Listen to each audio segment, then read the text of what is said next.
following is a chapter reading by the Worm Audiobook Project. Please support the original author at parahumans.wordpress.com. Thank you and enjoy.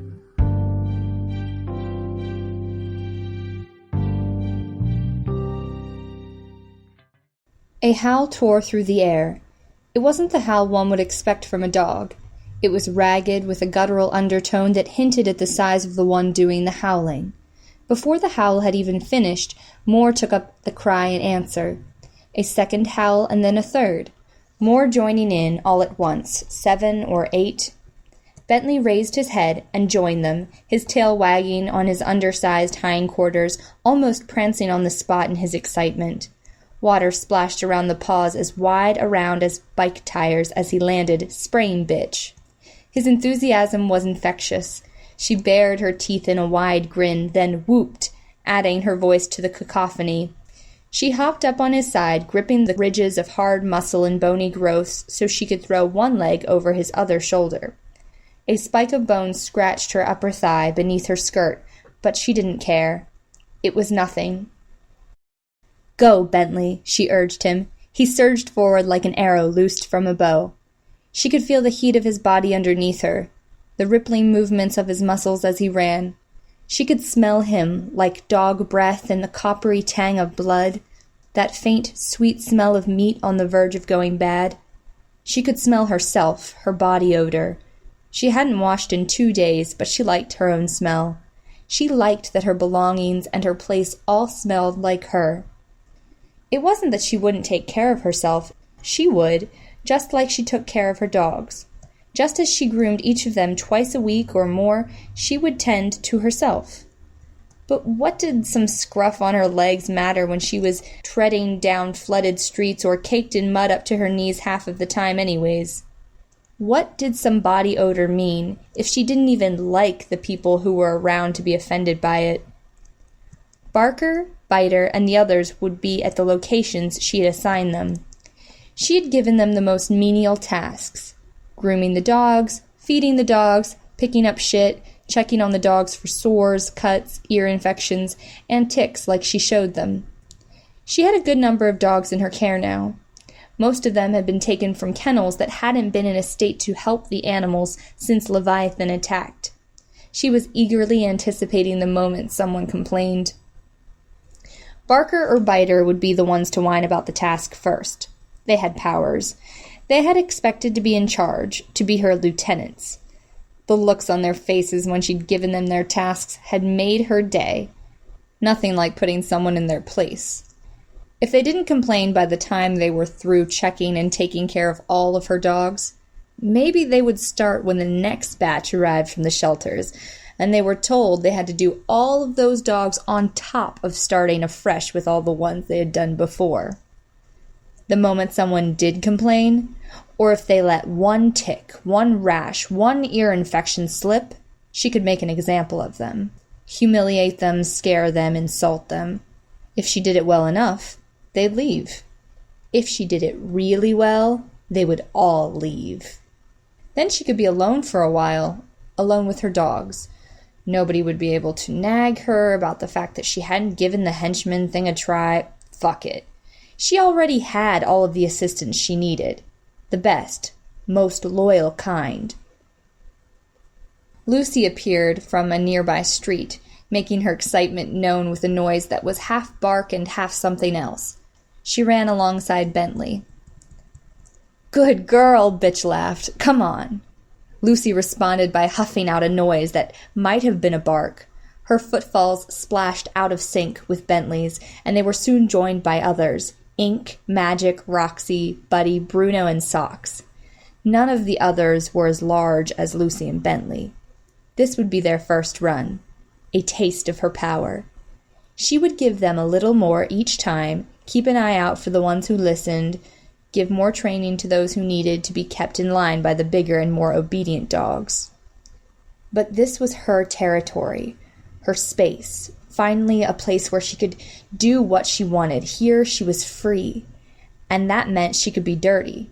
She could go where she wanted, hurt anyone who got in her face. She could roam free with her dogs and try her power on them without worrying about people getting hurt. which wasn't to say that people wouldn't get hurt, of course, just that it was her territory and she was allowed to make the call. Anyone who hadn't gotten the message already deserved what they'd got. Bentley and the rest of her pack drew towards the source of howling. Sirius stood outside an apartment block, filling the evening with that mournful, haunting sound that carried through the air. She hopped down from Bentley's back and used the back of her hand to wipe away some of the sweat, mucus, and blood that had transferred from his back to her inner thigh. "Sirius, good boy!" He wagged his tail, and the tip of it made trails in the water. "Sirius, guard!" She pointed to the front door of the building. "Bentley, guard!" She pointed to a little emergency exit at the side. The two dogs moved to their respective positions. "Sit." Her dogs all sat. She noted Magic was a little slower than the rest to obey. Would Magic have listened if the other dogs hadn't been here? If she hadn't been following along with the others? Bitch made a mental note. "Stay," she ordered, drawing out the word. She could see the group of dogs freeze. She had a routine with her dogs. The first priority was making sure they were healthy. That meant grooming and possibly shaving them, getting their records and shots updated if they hadn't come from the shelter, cleaning their ears and ensuring that they were kept away from the other dogs so she could check the color and consistency of their shit and track any changes. Shit revealed a lot about the dog it came from the obvious of diet to general health to mood. An unhappy dog had unhealthy shit. The second step was training, and every dog got some dedicated attention. Sit was the first command they learned, followed closely by stay, off, fetch, and come. Depending on the dog, it could take a couple of days before they had it down solid. These commands were absolutes. If a dog didn't listen to each of those, it wasn't allowed to go out, and it didn't get to use any of her power. Once a dog had those commands down, it opened the door for other orders. A dog that would stay put while she demonstrated with another would be that much more inclined to follow suit. If only humans were as reliable, as easy to train. Dogs, attack. The word was quiet, but every dog present was waiting for it. Bentley and Sirius stayed in their positions, but the rest of the dogs surged into the building, the larger ones leaping through the boarded-up windows, the smaller ones surging in the front door. Growls and barks were twisted by the unnatural shapes of their throats, overlapping into a single noise. She waited outside the building, one hand on Bentley's neck. He wanted to go. She knew it from the tension, but he was obedient. Good. This was a test for him. Another howl sounded far away, startling her. If her dogs were with her... Oh, only one dog would be somewhere else. She listened as the howl came again. Yes. Angelica's howl reflected her size and the degree to which Bitch had used her power on her. More than Bentley, Sirius, and Lucy. She whistled for them to come back, long and loud, and her dogs came tearing back through the building. She checked, and she couldn't make out any blood that didn't belong to the dogs. Good. Better to terrorize and inflict light wounds than maim or murder. If the people in that building stayed in her territory, she would be surprised. She climbed onto Bentley's back, then whistled twice. Come. A jerk of the chain collar around Bentley's neck and a kick to his sides spurred him on to action. The others followed, some yipping or barking with excitement. Did other people experience anything close to this? Did Taylor or Brian or Lisa or Alec? She felt like she was one with Bentley as she caught quick breaths between his jarring footfalls. Water splashed onto her skin and his. Her legs pressed against his body, and she could feel the expansion and contraction as he huffed out breaths. She trusted him, and he trusted her absolutely in return. It varied from one dog to the next, but the same was true with the others that were following in Bentley's wake. They believed in her, and if they didn't love her yet, she knew it would come in time, with her patience and continued care of them. What did Lisa have that compared to that rush, this security? What did the others have? Why, Bitch wondered, are they happier than me? Unbidden, the answers came to mind. She remembered living with her mother. She couldn't even remember the woman's face, but that was little surprise. Mom had worked anywhere from 3 jobs to none. but she spent little time in the apartment. When she was home, she was either drinking in her room or partying with friends. Little Rachel's questions or attempts to get attention were met with anger, rejection. She would be pushed away or locked in her room. Better to stay quiet, watch for an opportunity. If her mother passed out drunk, bills could be taken from her wallet, secreted away for later purchases of bread, peanut butter, jam, milk, and cereal, or orange juice at the corner store. If there was a party, and if she was successful in keeping from getting underfoot, she could often snatch a bag of potato chips, a box of ribs or chicken wings to eat under the bed or on the roof. So she got by, until the day when her mother didn't come home. The food in the cupboards had disappeared, even the cans of pineapple, pears, and nuts and foul-tasting syrup that had been left behind by the apartment's previous residents. Desperate, terrified to leave the apartment in case the 15 minutes she spent looking for food were the same 15 minutes her mother stopped by, she'd turned to trying to cook the rice, standing on a chair to reach the sink and stove top. After pouring the rice into the water that had been sitting on the hot stove, she'd accidentally brought her arm down on the arm of the pot and tipped it all over herself. In retrospect, it was a blessing that she hadn't known the water should be boiling. Still, it was hot enough to turn her skin pink and leave her screaming enough to drive the neighbors to call 911. Then the foster homes.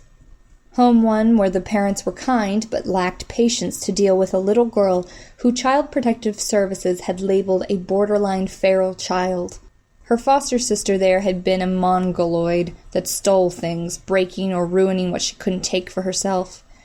Rachel had responded the only option she could think of, attacking the girl who was 3 years older and 50 pounds heavier, leaving the girl bloody and sobbing. They found a new home for her rather quickly after that. Home 2, where the parents were not kind, and she had 4 foster siblings rather than 1. 3 years there, a long series of lessons on what she'd done to the idiot sister from the first home, taught with the roles reversed. An education in violence of every kind. Unable to keep the feelings bottled up inside her, she screamed until she couldn't breathe any longer. Then she took a deep breath and screamed again. Even though she screamed until it hurt, it was tiny and insignificant compared to everything she wanted to convey. Home 3 had been the breaking point. 2 foster siblings, a single foster mother. She'd overheard her caseworker saying that the new foster mother would be a disciplinarian, and the only person who might be able to turn Rachel into a civilized human being. Bitch's opinion, years later, was that this had been a retaliation, a punishment inflicted on her by a caseworker for countless trips to the school or home to deal with Rachel. She hadn't believed that her foster mother could be more of a disciplinarian than her second set of foster parents, realizing the nature of her situation had been unpleasant. The foster mother brooked no nonsense, with a keen eye for every failing and mistake on her children's part, quick to punish, quick to correct. If one of her children spoke with their mouths full, she would snatch that child's plate away and dispose of the contents into the trash can. Never the carrot, always sticks. Rachel was made to attend school and then after-school make-up classes, with piano every other day, as if she couldn't be bad if she didn't have the time. But Rachel hadn't been equipped for these things and would never be equipped for school or manners or piano. She fought back, challenged her foster mother's authority at every turn, and when she was punished for this, she fought back twice as hard. She might have gone insane, if it wasn't for Rollo. She'd stumbled onto the mangy, hostile puppy in an alley between her after-school classes and home. After earning his trust with scraps of her lunch over the course of days and weeks, she chained him up at the very back of the expansive backyard, out of sight of the house. She had stayed quiet when her foster mother complained about the neighbor's dogs barking, feeling a confused mixture of smugness and terror every time it came up. Her lunch money went towards buying the dog scraps of food, guessing at what he needed, and his sacrifice of her lunches coupled with the frequent lack of dinner left her getting headaches and her stomach growling constantly during school. She would wake up at 4 a.m. to visit him and play with him, and the lack of sleep left her so tired she would drift asleep in the middle of class. But a dog couldn't be chained to a tree, not for 22 hours out of every day. She'd seen him growing increasingly agitated and unhappy, to the point that she couldn't play with him without him hurting her. So she'd untied him to take him for a walk. He had slipped free and headed for the house. Her blood running cold, she chased after him. When she caught up to him, she found him in the pool. She couldn't swim, and he couldn't climb out. So she pleaded with Rollo to come out of the pool, tried to run around the pool's edge to get him so she could pull him free, but he'd been scared and swam away from her. Then the plastic cover of the pool began to slide closed. When Rachel had looked to the house, she'd seen her foster mother standing on the other side of the sliding glass door that opened into the backyard, her finger on the switch. Slowly, gradually, despite her screams and banging on the locked door, the cover had slid over Rollo's head, trapping him. For nearly a minute, there was a bulge beneath the cover of Rollo's head as he swam in tight circles, his sounds of distress muffled. Her foster mother's punishments always matched the crimes. There could be no doubt Rachel knew the dog from her pleading and shouts. Having a dog was against the rules, or maybe it wasn't even that. Maybe it was the fact that she'd been making a disturbance at 5 a.m, or the realization that the barking had plagued her foster mother for so long was Rachel's fault. Whatever the reason, the dog was to be disposed of, much in the same way as a plate of dinner was thrown out for holding a fork the wrong way, or sitting at the table with her legs too far apart. She'd woken to her power in that moment of panic. Fed by her power, Rollo had grown enough to tear through the cover. Then he'd torn through her foster mother. The shrill screaming of her foster siblings indoors had drawn his attention, and he went after them too, pouncing on them like any excitable dog might do with a mouse or rabbit. He'd torn through the door frames and the walls and an entire section of the house and collapsed in on her foster family. In one fell swoop, she had lost the closest things to a family and a home. It hadn't been perfect. It had been nightmarish at times, but she'd had so little for so long. She found herself clinging to the scraps she did have. She ran then, and kept running for a long time after that. Her breathing hitched as she drew in a breath. She shook her head violently to shake away the tears. She had stopped screaming, but her dogs were making up for it as their voices had joined hers and continued long after she'd stopped, almost drowning out Angelica's howls. So many bad memories. Memories she had wished she could purge from herself, scour from her brain with fire and bleach and steel-bristled brushes. She was unhappy because humans were pack animals, she decided. Taylor and Lisa and Brian could smile and laugh because they had their pack. They had their family members, and they had each other. Alec was more of a loner, but he could still joke and laugh with Brian. They had their pack, their dynamic. She wasn't really part of it. Bitch knew that she wasn't a lone wolf by choice the way Alec was. There was a void there, some part of her that craved that human connection because she was a human and that's what humans needed. The way things had played out, things she had no control over, she'd never had a chance to figure out how to deal with people, how to invite them to fill that void. Friendships and family, conversations and jokes, being close to others and knowing when to speak and when to stay quiet, they were treacherous things littered with complicated nuances, bad associations, and worse memories. Even if she somehow got something right, she always managed to fuck it up sooner or later. Easier to leave it alone, easier to stay back and not try. And if they got in her face, if they challenged her and didn't let her keep them at arm's length, it was easier to fall back on what worked and what she knew than it was to try to guess how to respond. Violence, threats. It earned her respect, if nothing else. Then Taylor made overtures at friendship. Taylor had invited herself into that place, that void, and had stayed when Bitch fucked up. That scrawny kid who stood her ground instead of running when Bitch called her out for something. And maybe, just a little in some small way, Bitch had gotten a glimpse of what she'd been missing out on. Only to find out it was a ploy, an act so that Taylor could get into the group's confidence.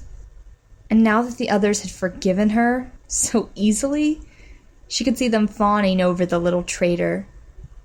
There was nothing she could do about it. They liked Taylor more. They would keep Taylor on the team and make Bitch leave if it came down to it. She knew it in her gut. So she'd done something stupid. She'd tried to get rid of her teammate, and she'd done it in a way that haunted her. More than anything, more than all of the people she'd hurt, the people she'd accidentally killed, or the days she'd scrounged in the trash for food when she'd been homeless, wandering the cities on her own. She hated herself for what she'd done to Taylor. She had acted like the people who haunted her memories, using what should have been a position of trust to try to hurt someone, and she didn't know what to do about it. A gunshot startled her from her thoughts. "Go!" she shouted, "go!" More cracks of gunfire echoed through the night as her pack arrived on the scene. Angelica was there, her form hulking and rippling with muscle to the point that she couldn't move as fast as she otherwise might. That was fine. Angelica couldn't move as fast these days, anyways. Not since fog had hurt her. She was more comfortable like this. She was big and strong and able to move without pain. Angelica flinched and backed away as the shots came striking her flesh. There was another shot, and Bitch saw a flash from a window, a glimpse of a face. Her face twisted with rage. "Attack!" Her voice was shrill. She leapt off Bentley's back so he could go too. "Fetch them! Fetch! Go! Go!" As they'd done at the previous location, her dogs tore through the building. This time, though, they came back with people in their jaws. Arms, legs, torsos, and fanged grips. Men, women, and children. Some screamed where the dogs didn't know their own strength and bit too hard. She found the man seen in the window and stalked over to him. "Fuck, fuck, fuck, fuck," the man repeated the word. "You insulting me? You trying to act big?" "What?" The man's eyes widened. Was he staring at her, challenging her? Was it a fear response? Was he rallying to fight, trying to get a wider sense of his surroundings? She could only guess. "No," he said, his eyes moving around, as if searching for help. Defiance? Sarcasm? A lie? "I don't think you realize how badly you fucked yourself. You shot my dog." She looked at Angelica. Her baby wasn't acting too hurt, but he'd shot her. He could have killed her if the bullet had landed in the right place. She kicked him in the face. His head rocked back. Blood fountained from his nose. I didn't know," he managed, huffing out air, blood spraying at his words where it had run down his lips. "Didn't know she was yours. She was scary. I reacted." Was he lying? She couldn't tell. She'd grown up with so many good liars, it felt like everything that sounded honest was a lie. If he was lying, it was obvious. She'd look weak if she fell for it. Others might not get the message about this being her territory, about her dogs being off limits. If he wasn't lying, well, he'd still shot Angelica. "Nobody hurts my dogs." Please, I have a wife, kids." As if a family somehow made you better than someone else. The idea nettled Bitch. Life experience had taught her that it was all too often the opposite. People were assholes. People were monsters. The exceptions were all too rare. Far too many of those same people started a family just because they thought it was what they should do, and then they were assholes and monsters to a captive audience. She kicked him again, in the stomach. He screamed as the kick made his arm, still in Ink's jaws, wrenched the wrong way. "Angelica," she ordered. She kicked him in the stomach again. "Paw." Angelica stepped forward and placed one paw, the breadth of a truck tire, down on the man's pelvis. He howled in agony, his words rapid, desperate, and breathless. Heavy. "Oh, God, please stop. Please don't make it move. It's crushing me." She looked at him with distaste. It bothered her that the only time she could be absolutely sure what someone meant, what someone wanted, was in circumstances like this. "Angelica," she ordered, ducking beneath Angelica's outstretched limb, kicking him in the kneecap. "Take it." Angelica bent and gripped the man's leg in her teeth, twisting his body further. His body was pressed to the ground by her paw, his arms and legs pulled up and away from it. She stepped close to Angelica, burying her face in the slick muscle and hard tissue that layered the dog, wrapping her arms as far as they would go around Angelica's shoulders and neck. Just as her dogs came to trust her as she cared for them, fed them, and nurtured them, she grew closer to them and they shared experiences with her as they learned and accepted their training. Angelica was one of the dogs she was closest to, the only dog she was this close to. Brutus and Judas had passed, the only dogs she had been with for years. Her heart broke a little every time she thought about it. And this man, this family man, he thought he could take Angelica away from her? Without looking at him, her head still pressed to Angelica's neck, she gave the order, "Hurt him." She felt the vibrations rattle through Angelica's neck and head as bones snapped and crunched between her teeth. The man shrieked. There was no better word for it, and others in the vicinity echoed his shrieks with their own. She gave the hand signal and an order. "Drop him. Dogs, drop them." Angelica let the man drop. His shins were cracked, the ends of his legs bent at odd angles. One by one, the other captives were dropped to the ground. Each of the man's noises of pain was a little smaller and quicker than the last. "Why can't you fuckers get it through your skulls?" she called out. "This is my territory." We didn't know," someone said. A woman who was clutching a bloody arm to her chest, her daughter beside her. "You fucking challenging me on this?" No, we just, how were we supposed to know?" "Are you retarded or something? It's obvious." Bitch couldn't believe the woman's stupidity. How are we supposed to know?" The woman raised her voice, sounding plaintive. "The howling. If you can hear the howling, you're too fucking close. Leave." "You could probably hear that halfway across the city." "No fucking shit," Bitch retorted. The woman was challenging her authority. She had to respond to it, or the woman would keep talking. Bitch would say something or do something that made her look stupid, and the others would stand up to her. Best to stop that sooner than later. "Socks, come." The woman shrank back, clutching her daughter, as Socks advanced to Bitch's side. "Stop," a voice ordered. Bitch turned and saw two capes. From New Wave, weren't they? Brandish and Glory Girl. Brandish spoke. "Glory Girl, call your sister. At least one of those people needs medical attention She stopped as Bitch whistled hard as she could. Barking and snarling, her masked dogs charged the heroes. After being ambushed and taken captive by the ABB, she'd learned her lesson. Hit first, assess the situation later. Besides, what was she going to do? Talk to them? Brandish flicked out her hands, and beams of light drew into vague sword shapes. As dogs stampeded towards her, she flicked them out to double the length. They drew closer, almost reaching her, and she reconsidered, banishing the weapons to condense herself into a beach ball-sized ball of orange and yellow light. The dogs hit her. There was a spray of sparks, and the ball was sent careening down the street through the wall of a building. Glory Girl was flying over the stampeding dogs, a cell phone pressed to her ear, in Bitch's general direction. Ink and Bruno leapt on the sides of a building, and then leaped from that point toward Glory Girl. She struck Socks across the head, sending him flying to the ground, and Bruno slammed into her, knocking the phone from her grip. She brought her knee up into the dog's side and pushed herself away before he could drive her down into the ground. The heroine went for Bitch, who had only Angelica at her side. Angelica positioned herself between the enemy and master, and Glory Girl hit the dog broadside. Angelica barely reacted, turning instead to snap at Glory Girl.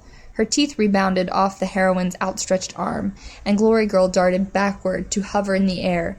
Catching her breath? Watching the situation? That wasn't how you were supposed to fight. Bitch whistled hard and then shouted, "Magic! Lucy, Roxy, come!"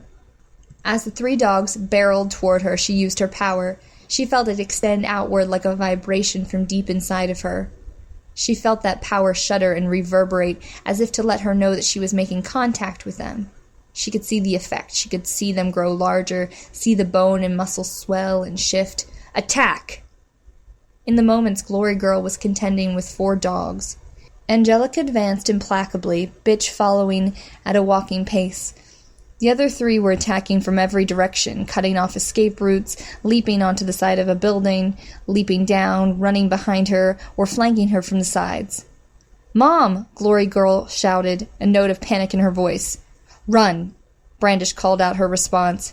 She was facing much the same situation, unable to attack with the relentless pressure the dogs were putting on her. Instead, she changed herself into that ball form where she couldn't be touched or hurt, flying away with every hit she took, or controlling the direction so she could make her way for an escape route.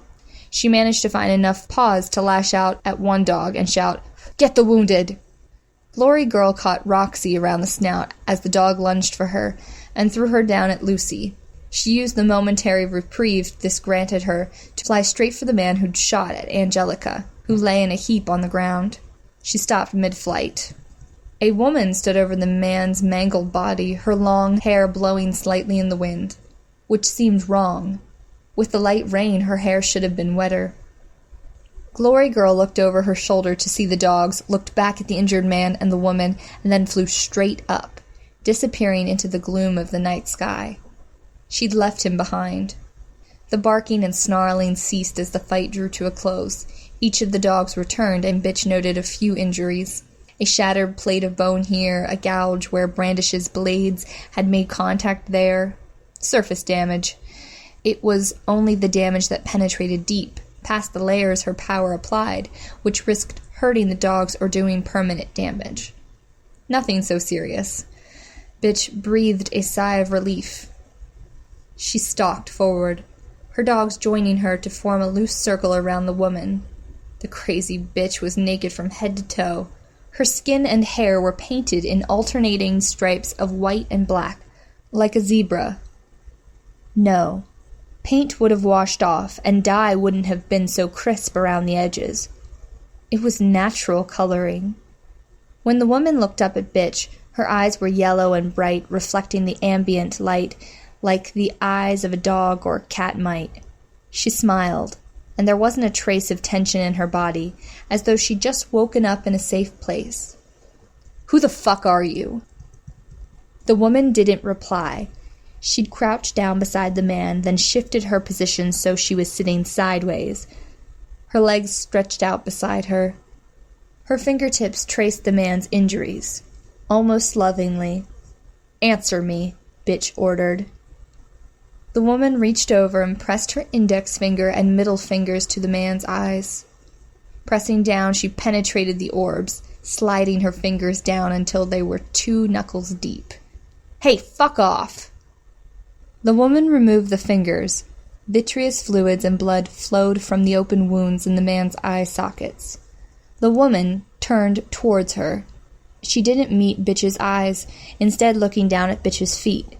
It struck Bitch that the woman was making herself small, was being inoffensive. It made her feel better, strangely.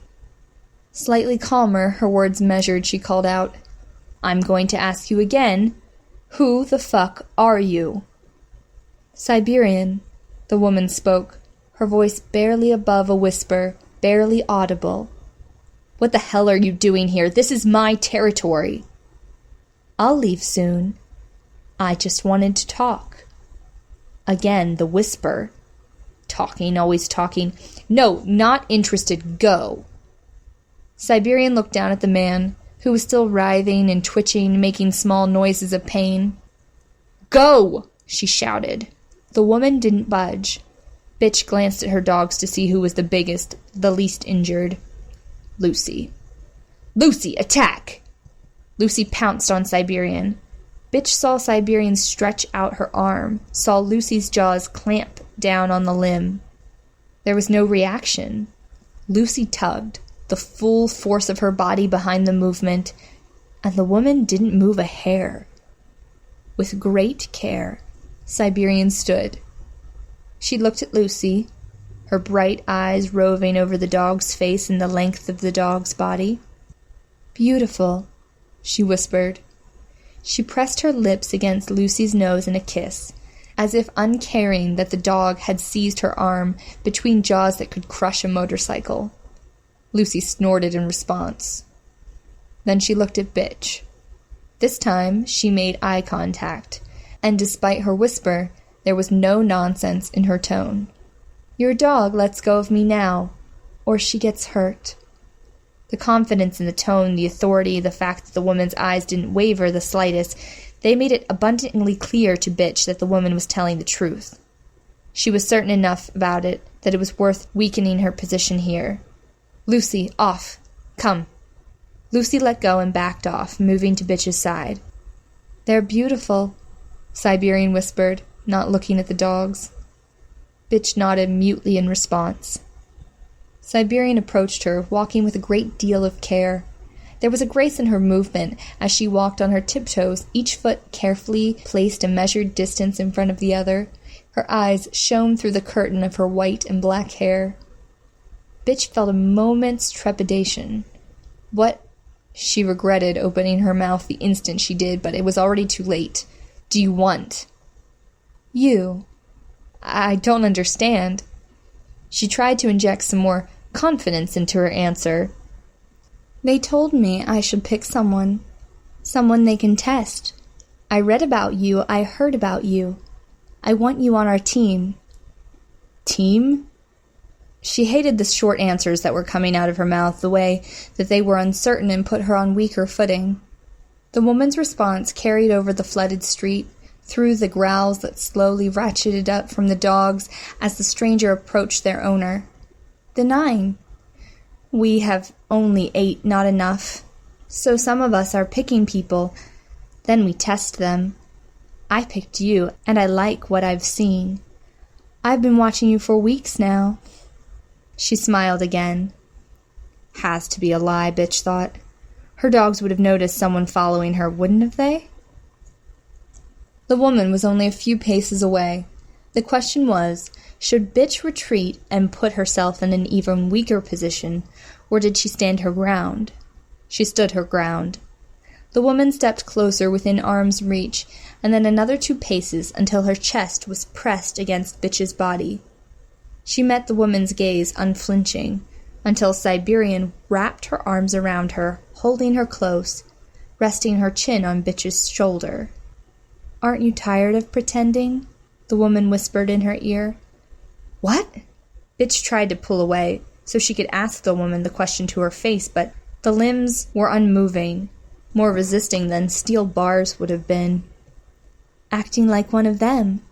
Playing and losing at their games, decorating yourself in their clothing and their symbols. Following their rules." Bitch paused.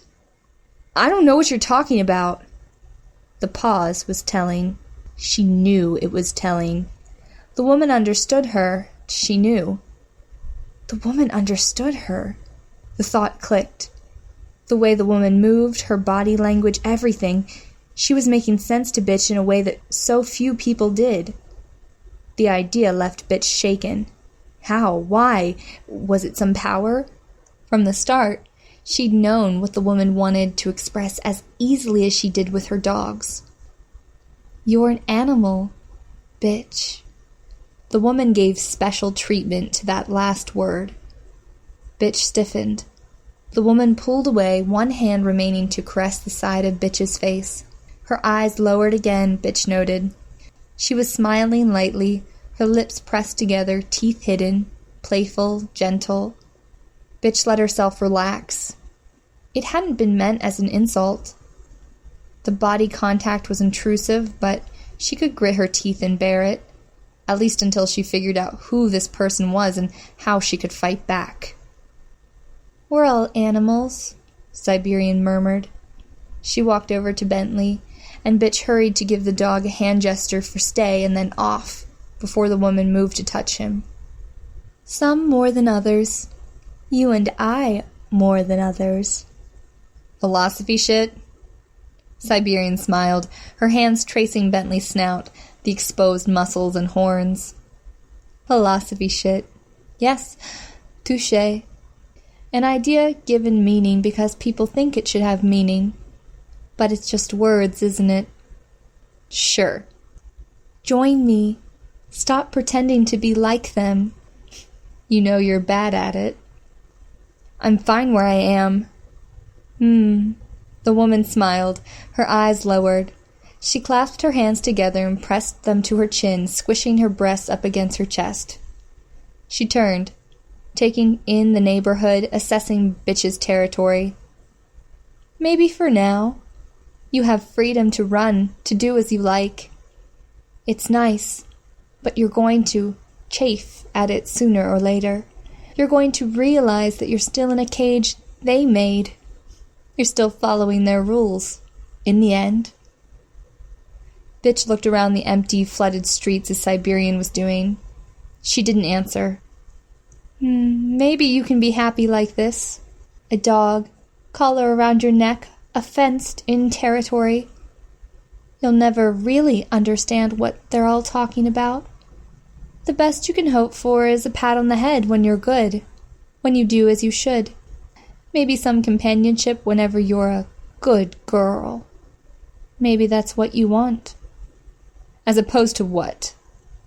Being wild. Being free. Truly free. It's exhilarating. Siberian breathed.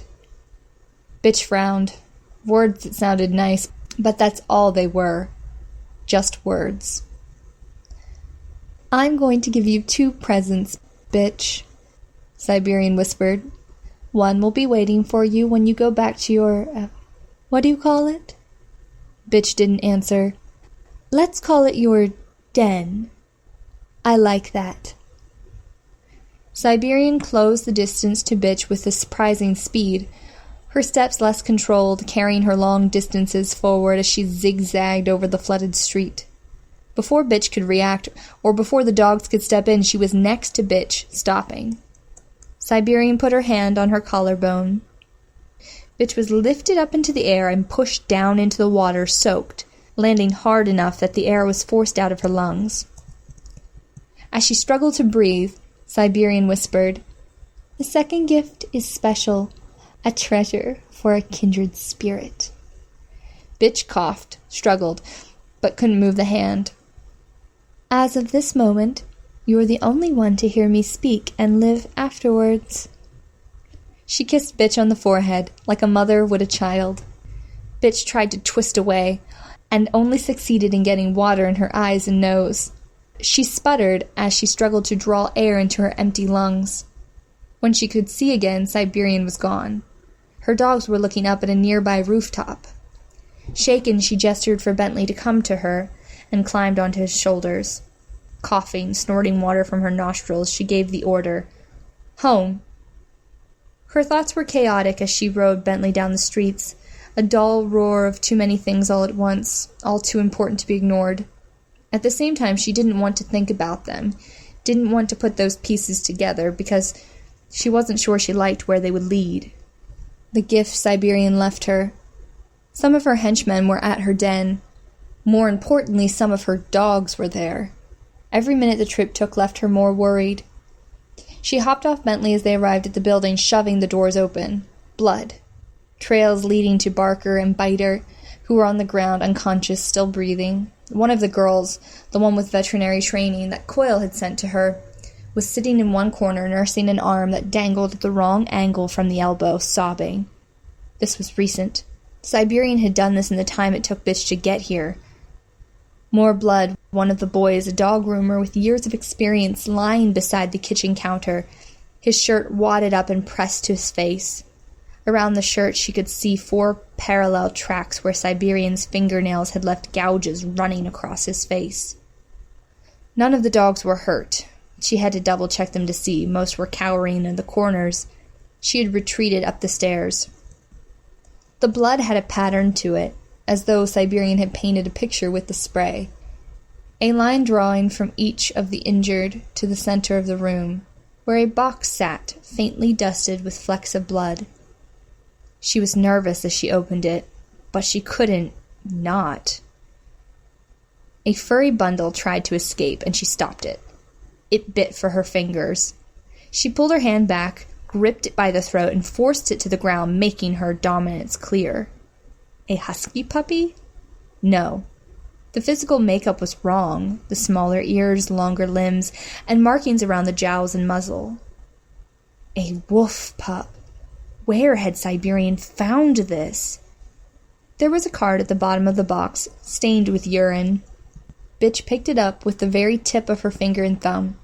She'd never properly learned how to read, so she had to work out the individual sounds, moving her lips to try to piece it together. Are you...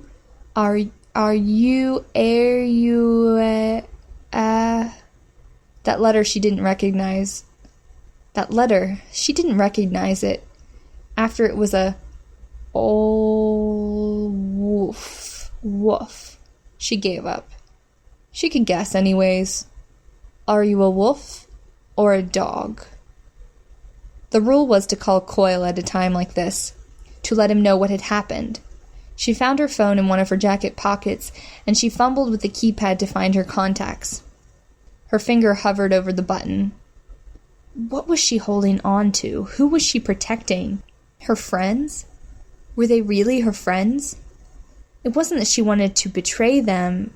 She wasn't about to repeat that mistake, but... She couldn't articulate the thought, but it was Taylor's face that flashed into her mind's eye when she put the phone away. Maybe she would see what this test was about. She wasn't about to back down. But in the end, she'd make the call about where she went and what she did. You, she told the man with gouges in his face, go to the doctor, take anyone here who needs it, but I don't want you telling Coyle, and I don't want you using his doctors, got it? The man looked at her, staring for long seconds. Finally, he nodded. She didn't know if he would, or if he'd be able to hide it, but if he did inform Coyle, it would at least be an excuse to get rid of him and the others. She looked down at the wolf pup, who was still struggling to bite at her fingers. She let it go, waited until it tried to attack her, and then pushed it down on its side once more. Little bastard. She smiled. Almost without thinking about it, she used her power. Just the smallest amount. She felt almost none of the vibrations or shudders she experienced as a visceral feedback on her power with the other dogs. It was only when she saw his skin splitting that she realized it was actually working. Faster, quicker, with so little of the temporary exhaustion she had often experienced on her end. Was it easier with him? What did that mean?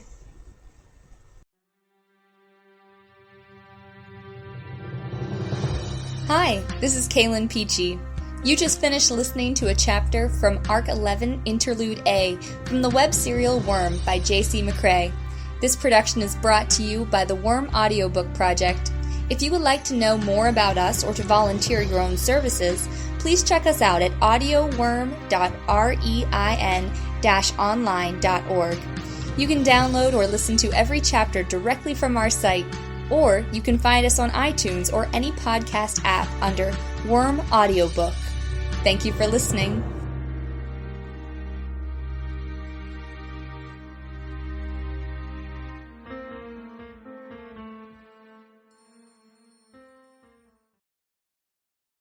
Bitch.